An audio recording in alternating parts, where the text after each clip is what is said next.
Très bien, nous poursuivons avec le chapitre 3. Nous arrivons maintenant à la solution. Étant justifié, je préférerais dire ayant une justification qui nous est offerte. Parce que nous ne sommes justifiés que lorsque nous répondons. Étant justifié gratuitement ou comme un don. Étant rendu juste gratuitement. Je pense que je ferais mieux de vous donner quelques-unes de mes définitions de justifié à ce stade. Justifié est une sorte de mot théologique sec pour beaucoup de gens, mais c'est le mot le plus glorieux. Et je vais vous donner une série de traductions possibles. Dire que je suis justifié signifie que je suis acquitté.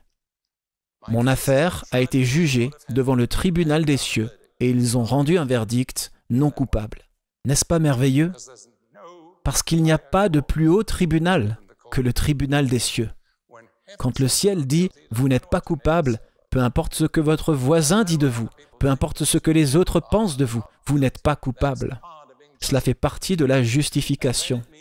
Et puis ça veut dire être reconnu juste. Dieu vous reconnaît juste sur la base de votre foi. Mais le même mot grec signifie aussi être rendu juste. Ce n'est donc pas seulement que la justice vous est reconnue, mais en conséquence de cela, quelque chose se passe en vous. Vous vous rappelez, nous avons déjà dit que Dieu appelle ou nomme les choses, et quel que soit le nom qu'il donne à ces choses, c'est ce qu'elles sont. Il n'y a peut-être pas de changement évident immédiat, mais tout le processus est là, dans ce que Dieu appelle. Donc Dieu choisit de nous appeler justes. Et quand il nous appelle justes, nous devenons justes.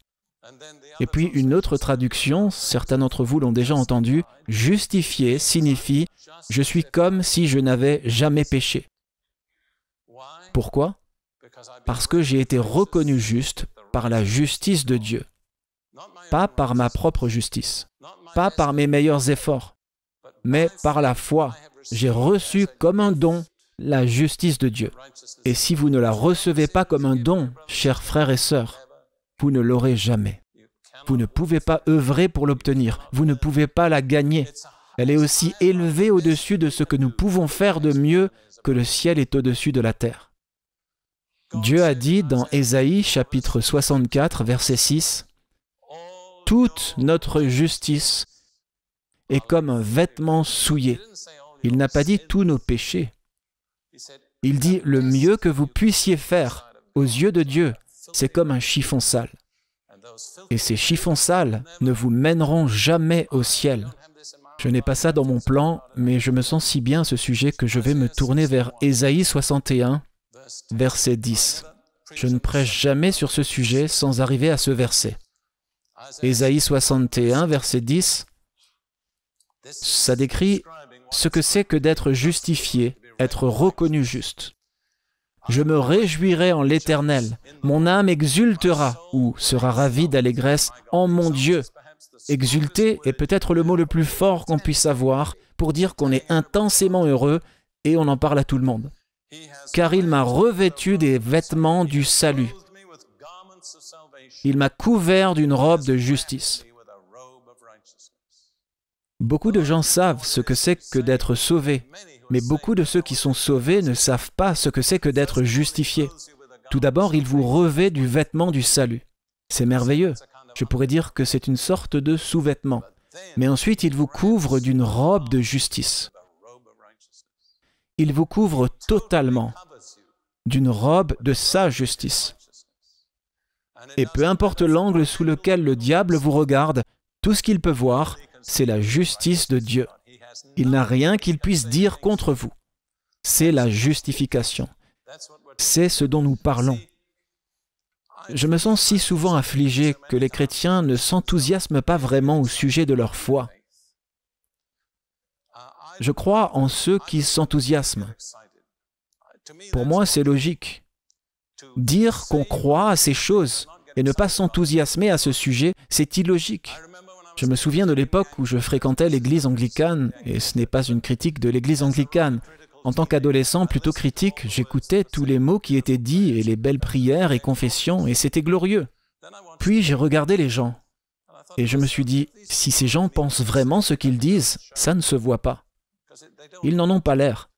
Et j'avais une petite image mentale d'une élégante dame sortant de l'église un dimanche matin, et elle laisse tomber son beau mouchoir en dentelle sur le sol de pierre, et je cours vers elle pour ramasser le mouchoir et je le lui rends.